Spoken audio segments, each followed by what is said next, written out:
Selamat datang di obrolan warung pengkolan. Obrolan hingga asal berisik. Teman-teman, perkenalkan nama gua Afif Safi dan tema kali ini adalah mahar politik. Ini berat nih. Nah, sebelum kita ke mahar politik, kita harus tahu dulu pengertian mahar. Karena mahar yang gue tahu itu cuma mahar yang nyanyi insya Allah, insya Allah, insya Allah. Oh, mahar deh. Ya, mahar itu sesuatu yang diberikan dari calon suami kepada calon istri berupa uang atau berupa barang gitu. Yang biasanya itu kayak seperangkat alat sholat atau emas.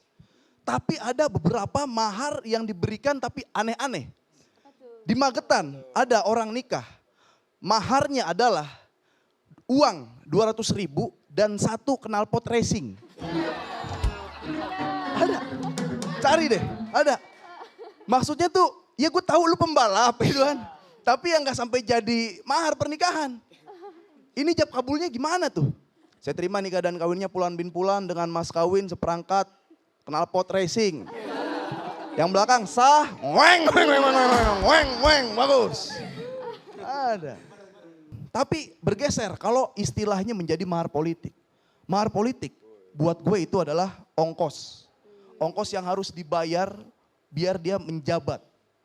Mahal-mahal tuh biayanya tuh. Ganti-ganti kalau dibaca di artikel untuk kelas ya bupati atau wali kota aja katanya itu harus ada kayak 10 M. Ya. Niatnya kan mau bikin bahagia warga. Kalau 10 M itu beliin aja americano ya. Satu kelurahan asam lambung tuh. Bahkan kalau gubernur itu 100 M. Maharnya buat kampanye, buat ini, buat itu 100 M. Kalau dibeliin ST Solo, kita jadi orang Solo beneran itu. Manis banget. Itu yang bikin kayak akhirnya nanti ada kayak politik uang, ada serangan fajar. Cuman gue mikir, karena memang udah ada uang, makanya ongkosnya itu berupa uang. Coba lu bayangin deh, zaman dulu sebelum ada uang, itu ongkos politiknya gimana tuh zaman kerajaan tuh. Masih pakai sistem barter, pakai hasil bumi. Gimana tuh? Misalkan ada raja, ada orang mau jadi gubernur. Nyamperin kan, raja saya mau jadi gubernur. Ini ada mahar, pisang sesisir. Itu. Nih salak. Kayak gitu, jadi harusnya memang nggak tahu bener apa enggak, bagus apa enggak mahar politik ini dan harus ada ongkos yang dibayar. Makanya biar lebih ngerti lagi, biar lebih paham lagi kita nonton obrolan warung pengkolan. Ngobrol asik, nggak asal berisik.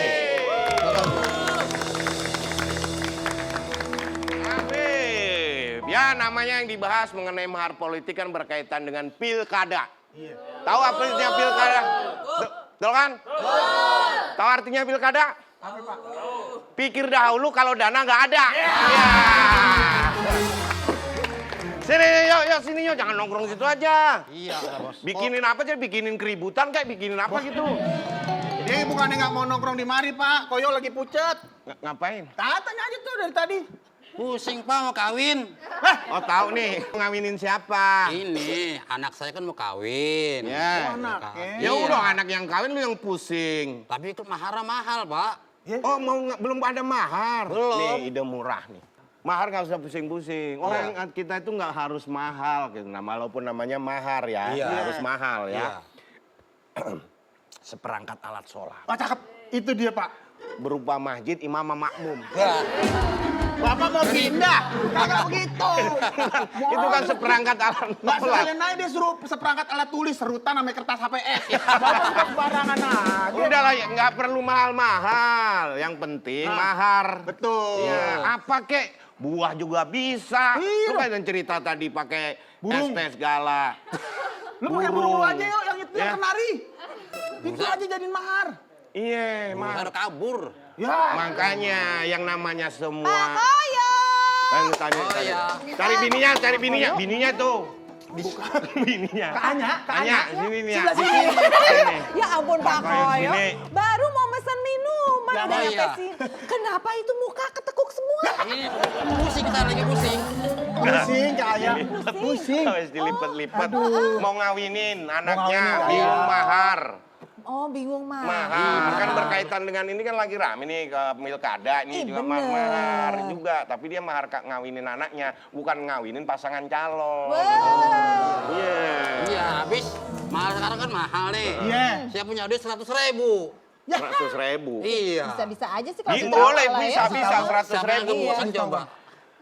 100.000 cukup. Sendal yang kanan aja. Terus 50. Kira-kira. Iya, nggak apa-apa. Orang jalannya miring. Diirit-irit. Ntar aku bisa bantu nih, Oke, saya siap, bantu nih. benar, dibantu deh, Ini bisa. kebetulan memang ada janjian sama siapa di sini? Apa? Iya, pokoknya hati-hati. Pas saya suruh kumpul lagi nih. Ntar tamu yang datang. Oh nggak perlu Pak Koyong, nggak perlu. Ini ngapain? Udah mikirin anak kawin dulu. Kenapa? Ketua KPK tahun 2011 sampai 2015. Siapa yuk? Siapa yuk? Kita mau di OTT. Kita mau di OTT. Mana iuran warga saya tilep lagi. Bukan gitu. Beneran tamunya Datang. nanti di sini datang ke sini. Pak Abraham siapa tuh waktu dulu? Abraham siapa? Abraham Abraham Lincoln kali. Bukan. Ya, inget saya Pak Abraham siapa? Panggilin di sini. Di mana rumahnya, main panggilin aja di sebelah mana kayak. Udah, pasti dia nanti ada di pengkolan yang biasa tuh semuanya. Oh, dekat rumah Bang Din. Iya, Iya, bener. Oke, saya berangkat. Sini. Nah, lewat sini. Pak Koyo, Ya. langsung bikinin minuman. Ya. Teh manis, tapi yang ngaduknya ke kiri ya. Jangan yang ngaduk ke kanan, Emang nggak apa enak. hubungannya Ya. kanan kiri mah sama Sini aja. siapin, begitu tamu datang Pak Koyo siapin. Ya. Ntar dulu. Orang diparkir. Terus Pak. Pak, Assalamualaikum. Saya takut nih dikawal. Iya, mau lihat petugas. Assalamualaikum. Takut saya nih dikawal. Aman Pak, aman. Pak Abraham, mohon izin nih. Kira-kira mau kembang tahu, teh manis, bapak, apa nggak usah apa-apa? Takut saya ini, soalnya masih ada di dalam. Ini yang petugas keimanan dia Pak. Ya. Keamanan. Yang keimanan juga. Teh Selamat manis ya datang. Pak ya? Pak, teh Tehnya manis. mau manis atau nggak pakai gula? Nggak pakai gula aja. Oke, Pakai siap. gula. Soalnya sudah banyak yang manis. Oke, saya siapin dulu ya, kayak. Bang. Iya. Siap. Ntar siapin pisang epek, coto Makassar. Oh, bener. Kan dari Makassar. Sehat Pak ya? Alhamdulillah. Alhamdulillah. Gimana kabar Bang? Sehat? Oh alhamdulillah saya sehat tapi kurang walafiat Pak. Raga sehat, jasmani yang kurang sehat gitu. Kenapa deh Bang? Pasti karena ngomongin mahar ini. Ini tadi kita ngobrol, kebetulan dia kan mau mengawin anaknya butuh mahar. Nah ini kebetulan kan dalam pilkada, ini udah Bentar setelah lagi ini kan pilpres, kemudian pilkada pilkada serentak. serentak. Kita ngomongin mengenai mahar politik. Nah, Karena kan isu-isu yang beredar katanya kalau seseorang ingin menduduki jabatan tertentu sebagai pemimpin daerah, Oke. itu masuk ke partai politik mesti menyerahkan Mahar. sejumlah. Iya. Karena sekarang itu kalau jadi mau jadi nyalon nih, Iya. harus kaya dulu, bukan dulunya kaya, enggak. Enggak bisa, harus kaya dulu ya. Kaya dulu, Iya. terus setelah jadi tambah kaya. Nah, itu kan rumornya kita nih. Iya. ha-ha. Ini bagaimana tanggapan Pak Abraham nanti setelah ini? Tetap di Bener. Warung Pengkolan, nongkrong asik, nggak asal berisik.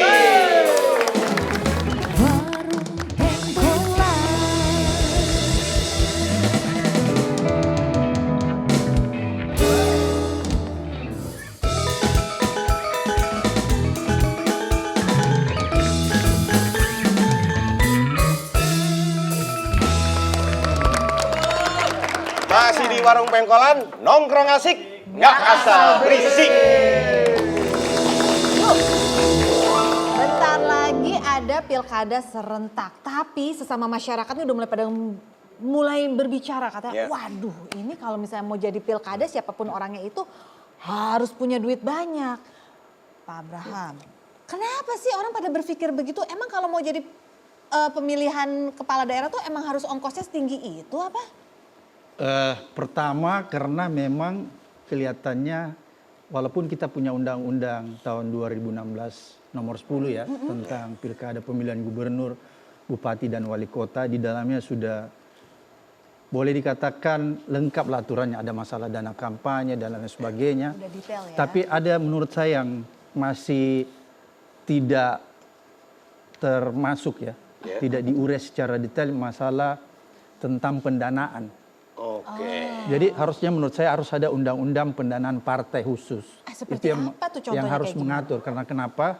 Kalau kita cuma merujuk undang-undang 10 tahun 2016, maka saya pikir praktek-praktek money politik ya, yang orang sebut apa itu, serangan fajar dan lain-lain sebagainya, itu kan yang bikin mahar jadi mahal, kayak gitu ya, jadi mahar jadi mahal, karena yang terjadi di lapangan itu kan money politik, orang bagi-bagi duit agar bisa dipilih, itu yang terjadi sehingga mahar politiknya jadi mahal. Kalau dia berlangsung fair, ya, maka sebenarnya mahar politik untuk jadi bupati, gubernur dan wali kota nggak perlu mahal. Oh, jadi ini extra cost-nya ya? Iya. Tapi tahu nggak bedanya mahar sama mahal? Apa? Kalau mahar tuh rupiah, kalau mahal lupiah. Itu yang bikin mahal ya Pak. Pak, mohon izin Pak. Siap. Pak Koyo memasuki Siap. mengantarkan teh. Oke, siap. Baik.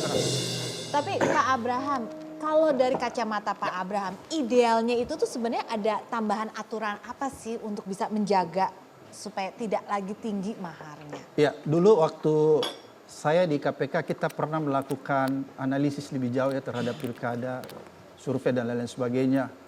Hasilnya itu sangat menyedihkan karena ternyata 90% pilkada yang terjadi di seluruh wilayah Indonesia, baik pemilihan wali kota, bupati dan gubernur, tidak ada 90% semua diwarnai dengan money politik. Suap menyuap di lapangan, ya, pemberian dan lain sebagainya. Jadi tidak ada orang yang menang fair gitu, hanya 10%, kurang dari 10%. Itu kan menyedihkan. Kenapa itu terjadi? Karena mahar politik yang dibayarkan kandidat ya dalam rangka memuluskan jalannya itu terlalu high cost. Ya. Mungkin di partai mungkin nggak terlalu mahal dia bayarnya. Tapi yang dia keluar duit mahal itu ketika dia membagi-bagikan duit agar mereka bisa terpilih, kan sebenarnya itu yang pertama. Kemudian yang kedua, kenapa perlu undang-undang pendanaan partai supaya dia mengatur lebih jelas. Kenapa saya bilang dia harus mengatur lebih jelas? Karena kan di Undang-Undang 10 tahun 2016 itu walaupun ada misalnya kriteria tentang sumbangan perorangan, sumbangan organisasi, perusahaan dan lain sebagainya, itu diatur ya. Tapi menurut saya itu tidak diatur secara rinci. Misalnya begini, tidak ada di dalam undang-undang itu yang mempersoalkan tentang akuntabilitas pertanggungjawaban keuangan kepartaian.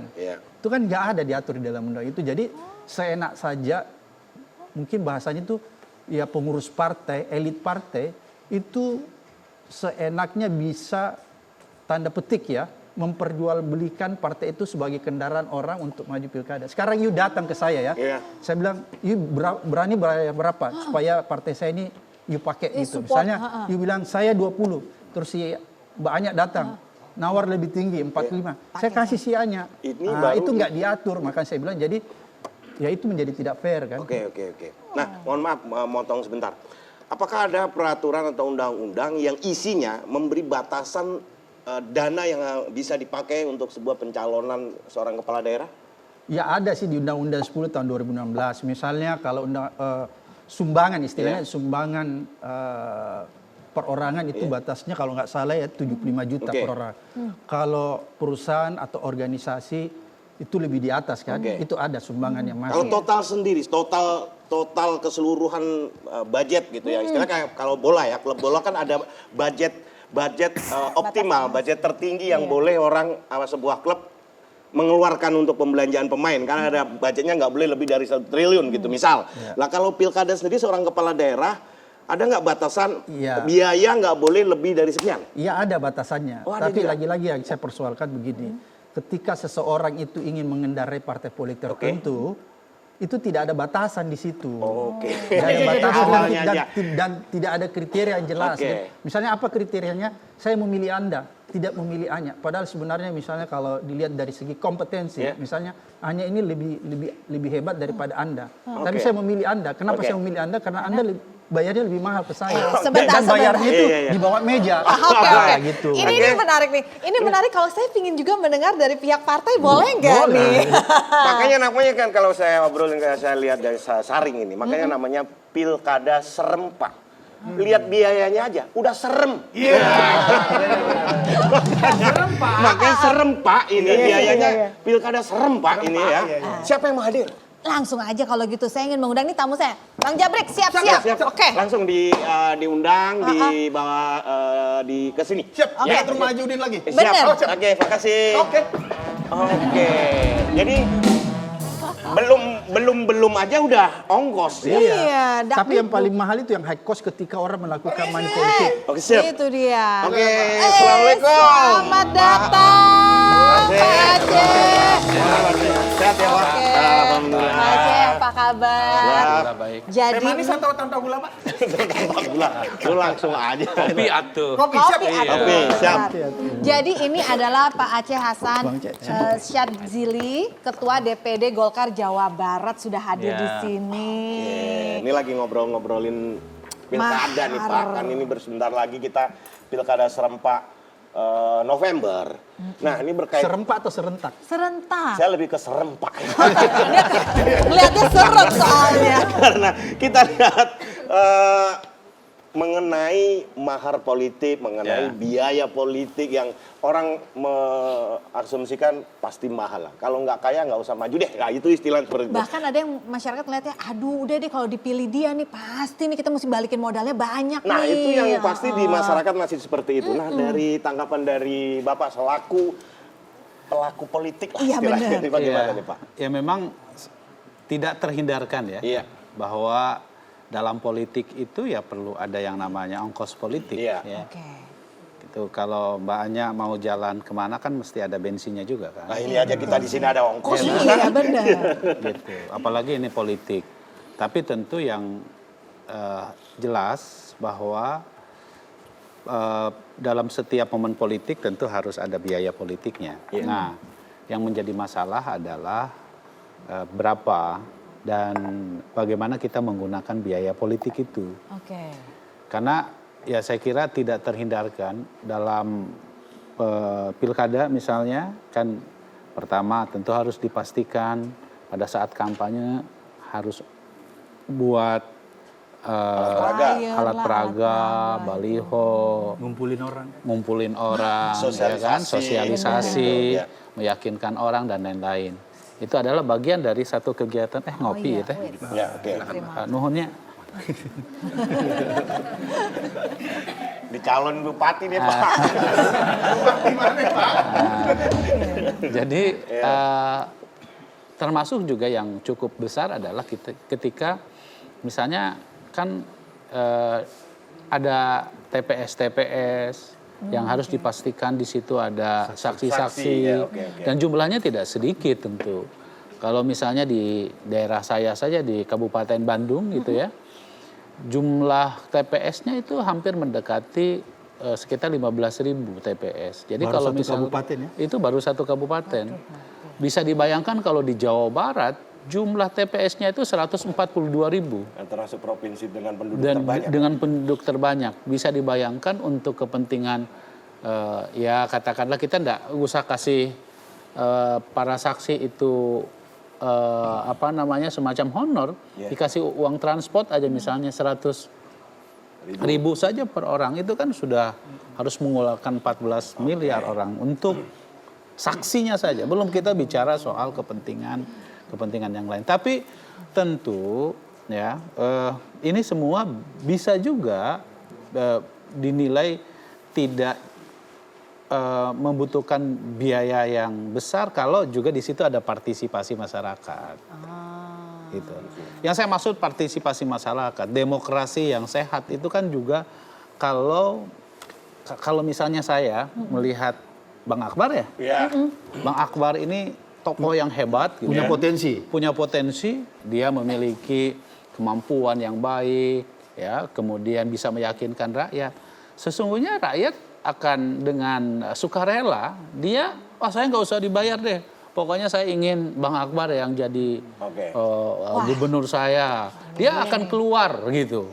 Nah itu, karena itu penting sekali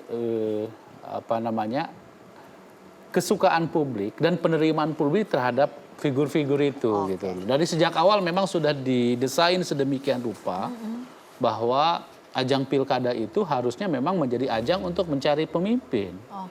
Bukan, akan lebih mahal kalau menjadikan ajang pilkada atau ajang pileg atau pilpres ini sebagai ajang misalnya untuk mencari money politik. Itu yang menurut saya harus dihindari. Setuju Kalau sekali. dengan cara begitu, wah saya nggak bisa bayangin ya. Misalnya saya ini ketua Golkar Jawa Barat, pemilih di Jawa Barat itu hampir 30 juta, Bang. Iya. Ya. 30 dan terbesar di Indonesia. Bisa bayangin kalau misalnya hitungannya harus dengan pendekatannya Wani Piro, berapa ratus triliun yang harus dikeluarkan untuk sebuah kontestasi yang Kalau sangat gitu, besar tersebut gitu. Punten, Pak Aceh, ini jadi pertanyaan yang paling mendasar dari masyarakat semua generasi. Mempertanyakan, jadi cara kerjanya partai politik memilih siapa calon yang dia dukung tuh gimana? Nanti dibahas ya, Ya, pada segmen siap, selanjutnya mangga. ya. Oke, jadi jangan kemana-mana, tetap di Warung Pengkolan, nongkrong asik, gak asal berisik.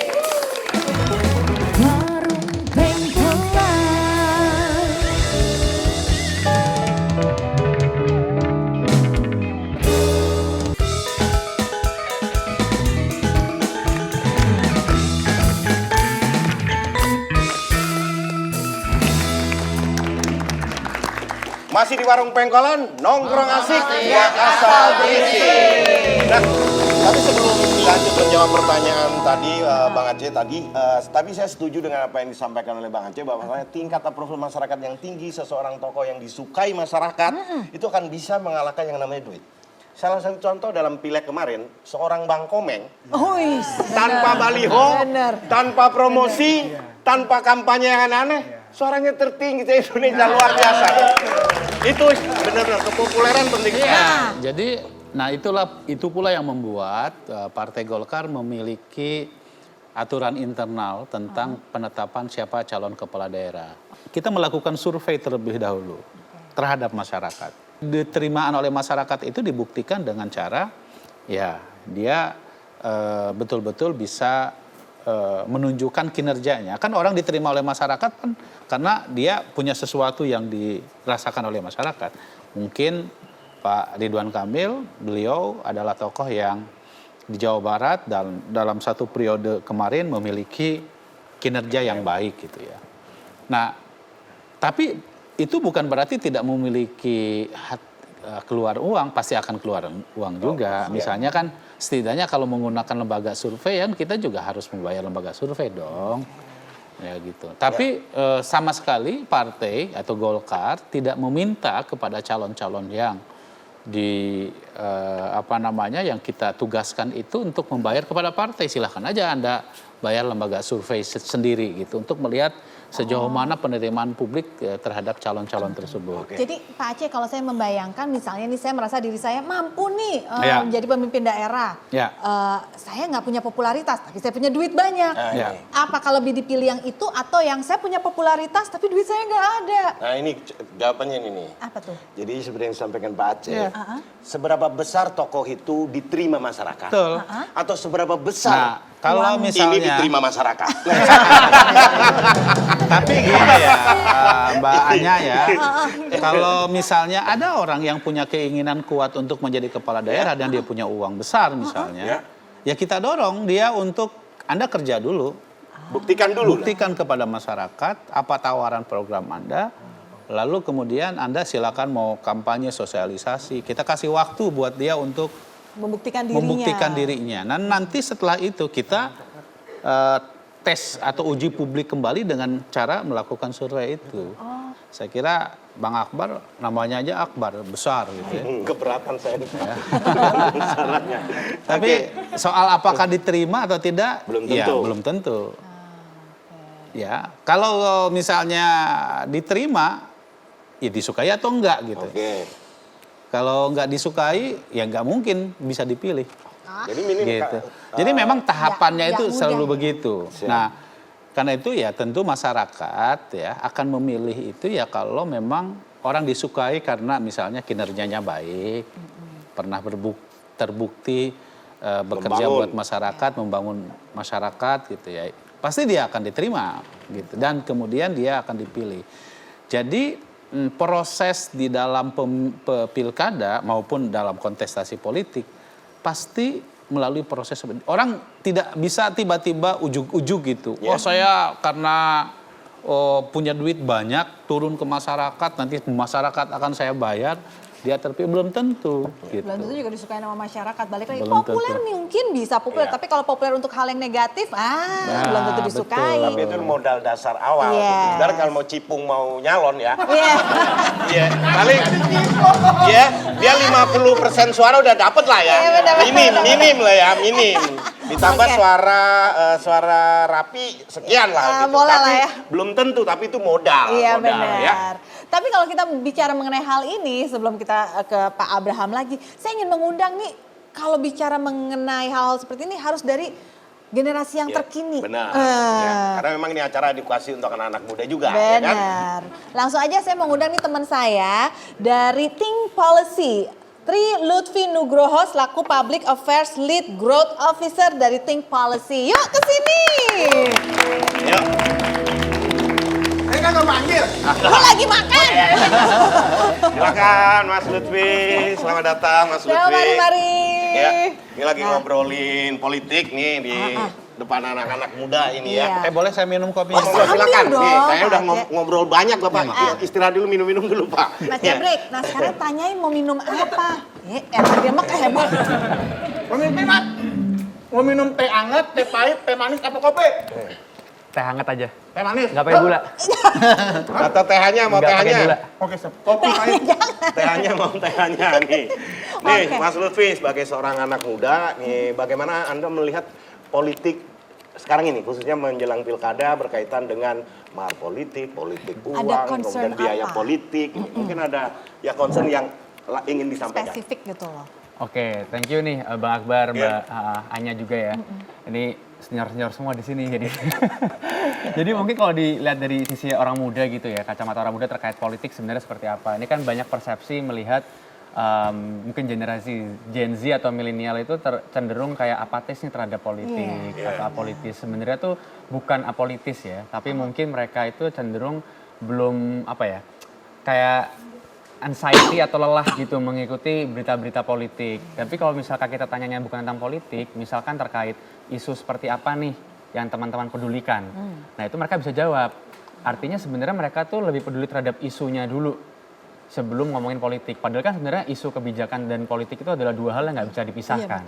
Gitu.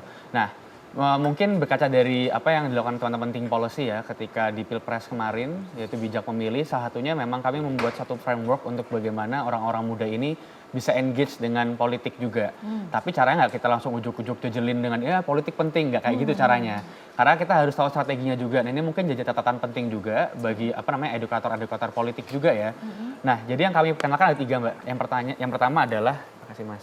Yang pertama adalah kami mengenalkan bagaimana mereka itu untuk engage dengan isunya. Oke. Jadi pahami isunya dulu. Oke. Nah, setelah tahu isunya nih, oh ternyata misalkan kalau saya punya kepedulian terhadap isu ketenagakerjaan. Nah, nanti habis itu baru yang kedua adalah pahami partai politik dan rekam jejaknya. Nah, di situ di Bijak Memilih kami encourage atau mengajak orang-orang muda untuk lebih paham terkait partai politiknya yang memperjuangkan isu-isu yang dipedulikan. Jadi nggak ujuk-ujuk langsung tahu, ya ini partai politik yang kontestasi di Pilpres atau di pemilu kemarin. Tapi kami lihatnya mengajarkan mereka bagaimana tahu isunya dulu lalu lihat partai politik mana sih yang selama ini mendukung isu teman-teman. Nah setelah tahu isunya didukung partai siapa baru kandidatnya yang berkontestasi. Nah itu sebenarnya framework awal kami yang kami terus gaungkan gitu ya ke teman-teman orang muda supaya mereka bisa engage dengan politik. Seperti itu. Aduh, Oke. ini menarik sekali karena saya ingin dengar dari pandangannya Pak Abraham. Pak Abraham berkaitan mengenai juga yang Gen Z sering nih. terjadi selain itu juga mengenai bahayanya politik transaksional, bahayanya politik uang kan sering dulu pengalaman-pengalaman OTT kepala daerah ini. Ini berdasarkan pengalaman itu apa sih Pak bahayanya kalau terjadi politik transaksional itu ya? Tapi jangan kemana-mana ya, tetap di Warung Pengkolan, nongkrong asik, nggak asal berisik.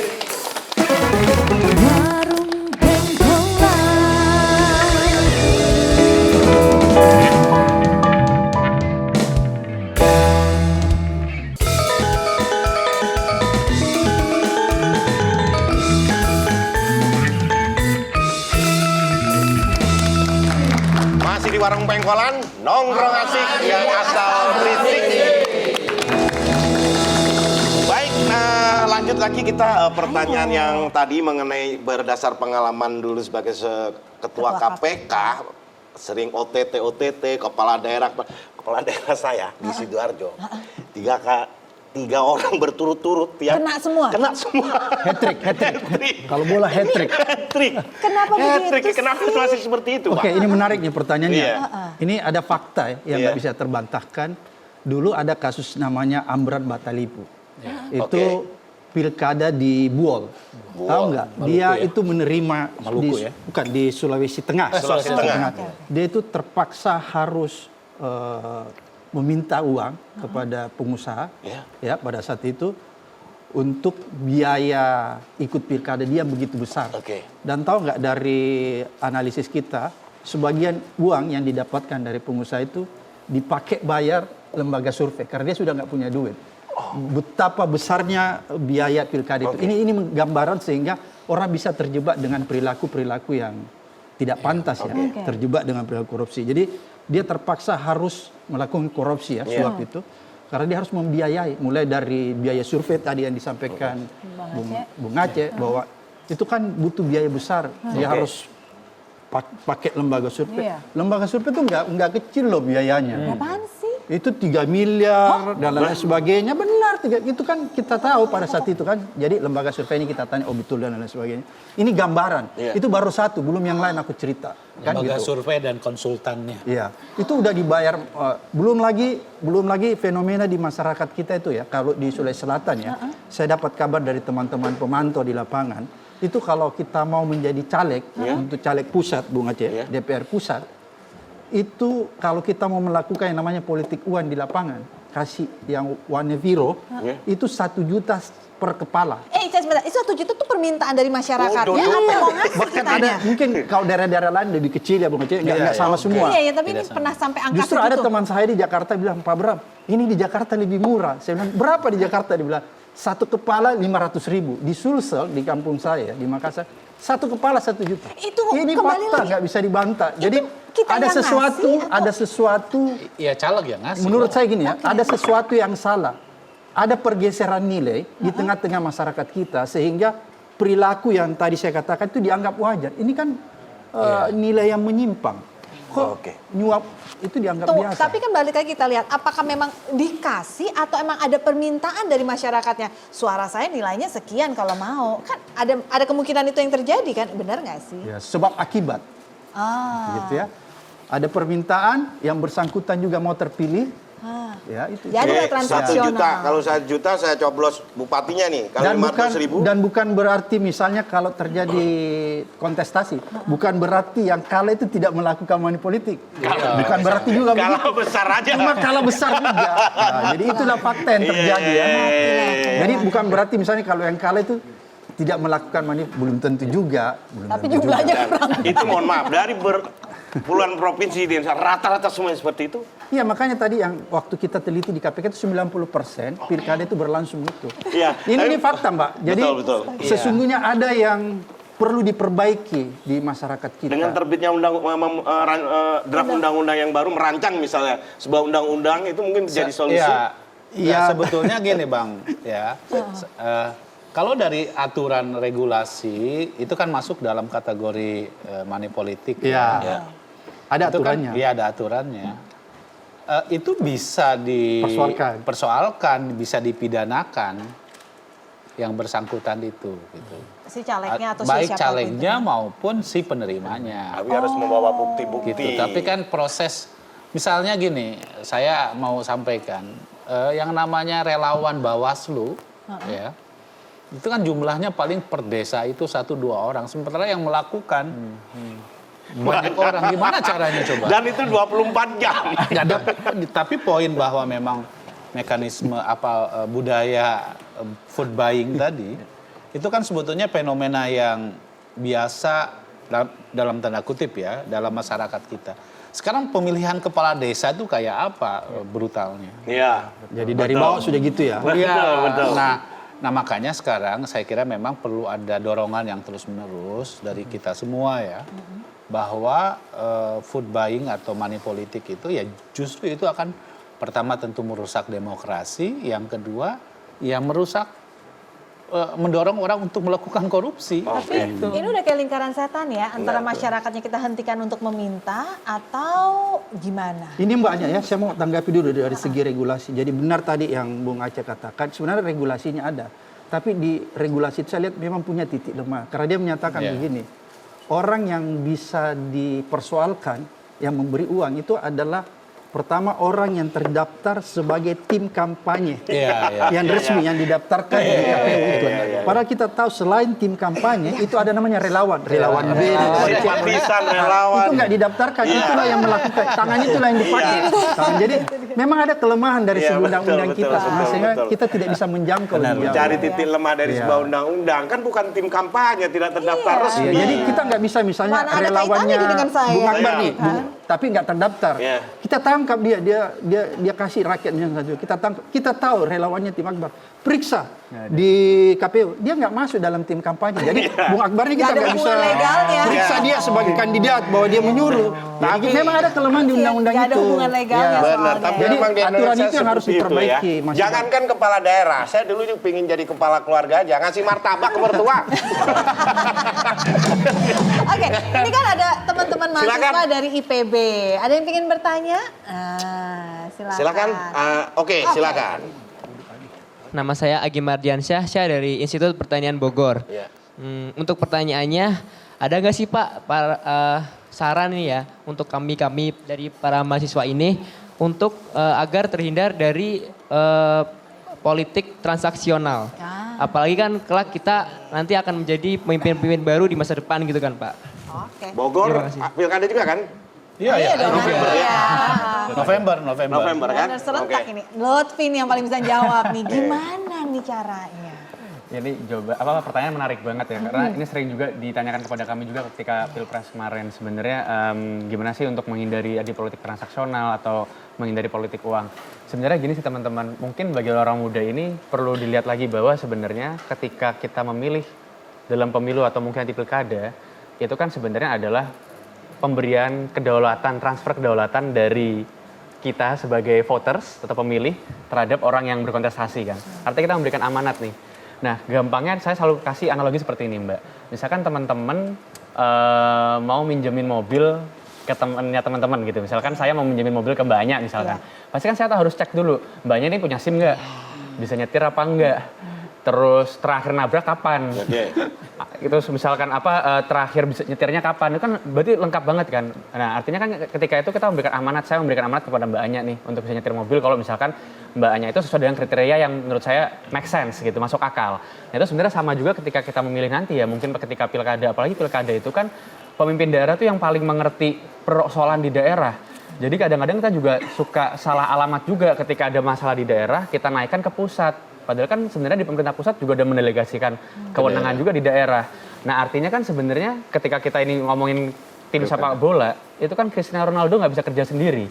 Harus ada tim-tim yang lain juga. Nah ini tim-tim lain itu kepala daerah juga. Nah itu yang harus bisa supporting pemerintah pusat. Artinya teman-teman kalau misalnya ada masalah di Bogor misalkan, artinya harusnya bisa ke wali kota Bogor atau mungkin ke gubernur Jawa Baratnya juga nanti ketika proses-proses tersebut. Ada juga anggota DPRD juga di situ yang bisa diajak dialog. Artinya adalah itu sangat penting. Jadi jangan sampai terjebak, oke kita dapat 500.000 hari ini, tapi kan 5 tahun ke depan kita ancur-ancuran tuh kehidupan. Nah jangan sampai kayak gitu juga. Itu berarti harus lebih selektif dan lebih kritis juga sih. Mungkin itu mbaknya. Baik, terima Browsing kasih kali banyak. mungkin ya, kan biasanya kita lihat baliho-baliho gitu cuek aja lihat. Coba lah iseng-iseng sambil lihat mobil di browsing di handphone, ini siapa gitu kan. Iya, jangan membiarkan nasib kita 5 tahun ke depan dibayar di muka dengan nilai yang hanya segitu pula ya, Benar. ibarat kata. Oke, kita break dulu yuk. Ini sayang kembang tahu saya ntar jadi adem. jadi kembang kempis dong nanti ya. Oke. Jadi jangan kemana-mana, setelah ini kita masih ada mendengar closing statement dari Narsum. Jadi tetap di Warung Pengkolan, nongkrong asik, nggak asal berisik.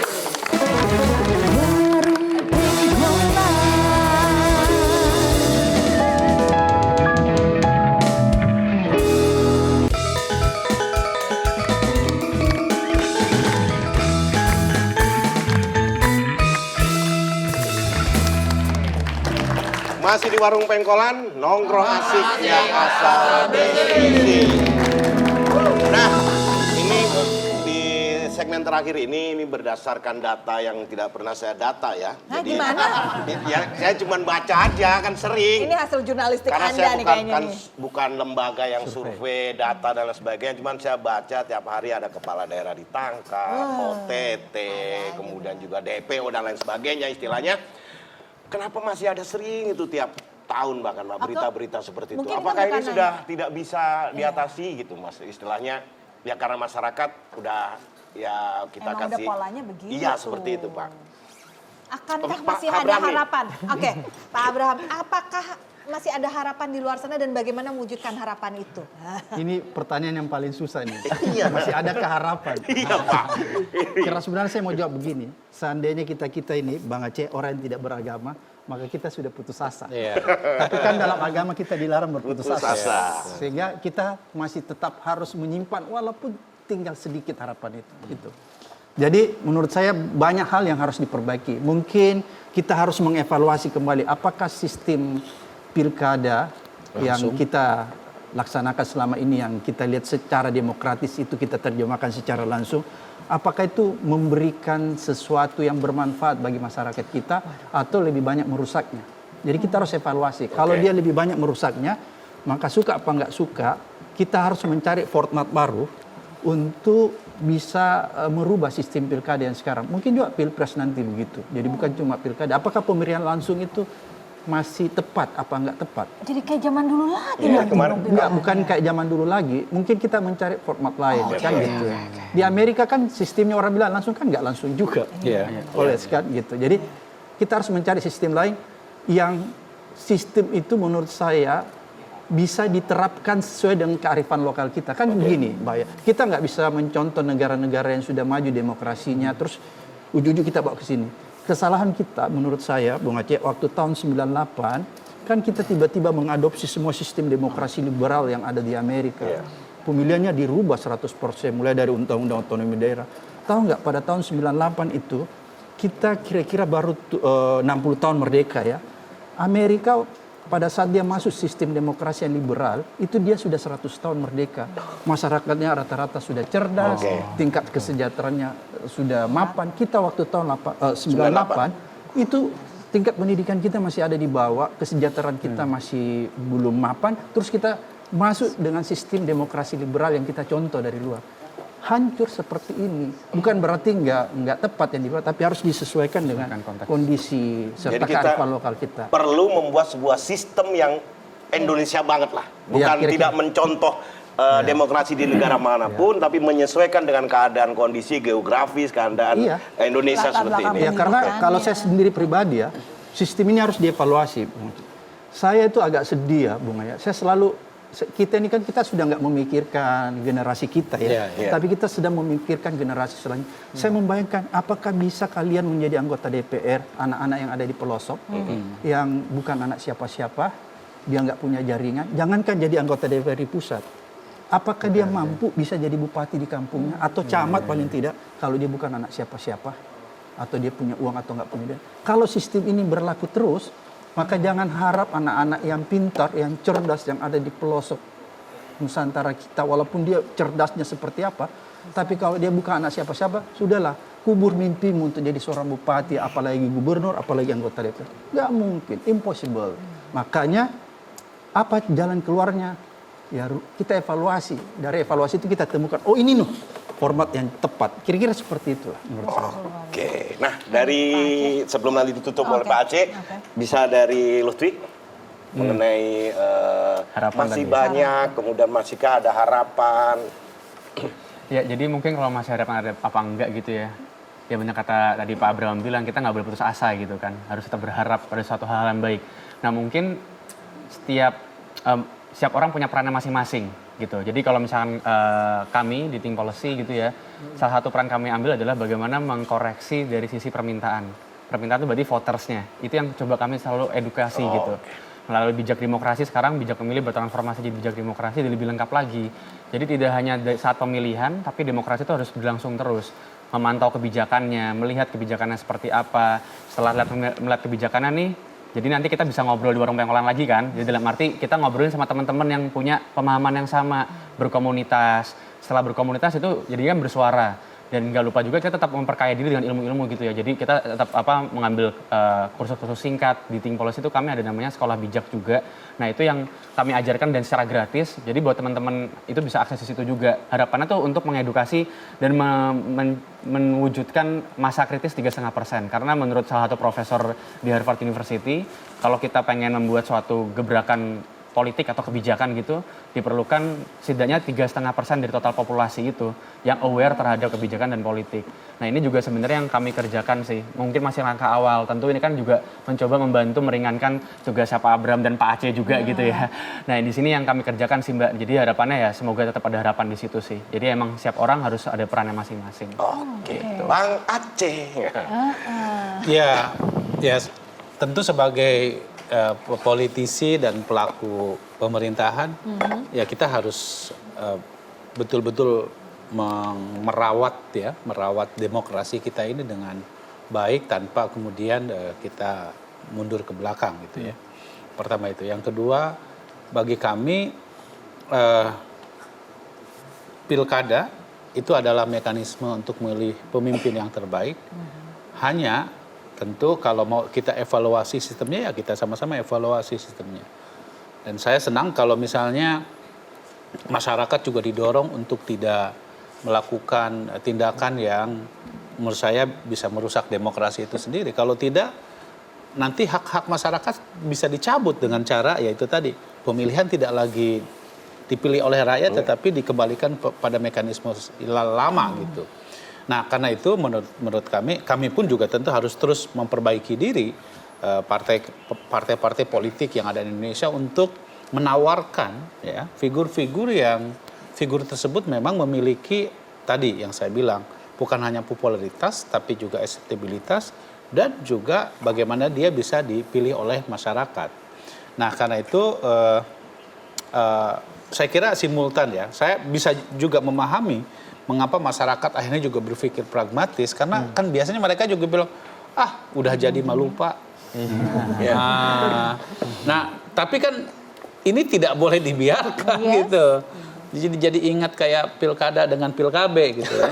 Makanya tugasnya Bang Aceh tadi harus memilih calon yang berintegritas. Itu tadi kurang gitu. Jadi jangan seperti pilkabe, harus seperti pilkabe gitu. Jadi dulu. Iya, Pak ya. Iya. 4 tahun.